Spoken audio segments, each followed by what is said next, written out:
কণ্ঠশিল্পী নোবেল গ্রেপ্তার। কেন গ্রেপ্তার হলেন, কোথা থেকে গ্রেপ্তার হলেন, কখন গ্রেপ্তার হলেন আর কে গ্রেপ্তার করালো, চলুন জেনে নেই আজকের এই ভিডিওতে। বিয়ের প্রলোভ দেখিয়ে এক তরুণীকে আটকে রেখে হেনস্থা ও আপত্তিকর ছবি তৈরির চেষ্টা করার অভিযোগে বিতর্কী কণ্ঠশিল্পী মাইনুল আহসান নোবেলকে গ্রেপ্তার করা হয়েছে। সোমবার 23 ফেব্রুয়ারি দুপুর 12:30টার দিকে সিরাজগঞ্জ থানাধীন বটতলা এলাকা থেকে ডেমরা থানা পুলিশ অভিযান চালিয়ে তাকে গ্রেপ্তার করে। তাকে বর্তমান থানা হাজতে রাখা হয়েছে বলে জানিয়েছে পুলিশ। নোবেলকে গ্রেপ্তারের বিষয়টি নিশ্চিত করেছে ডিএমপি ডেমরা থানার পরিদর্শক তদন্ত মুরাদ হোসেন। পুলিশ জানিয়েছে আইনি প্রতিক্রিয়া শেষে তাকে আদালতে পাঠানো হবে। মুরাদ হোসেন বলেন, নোবেলের বিরুদ্ধে বিয়ের প্রলোভ দেখিয়ে এক তরুণীকে আটকে রেখে হেনস্থার অভিযোগের মামলা রয়েছে।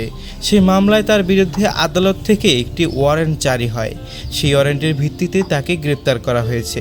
দুপুর 12:30টার দিকে নারায়ণগঞ্জের সিদ্দিরগঞ্জ থানাধীন বটতলা এলাকা থেকে নোবেলকে গ্রেপ্তার করা হয়েছে।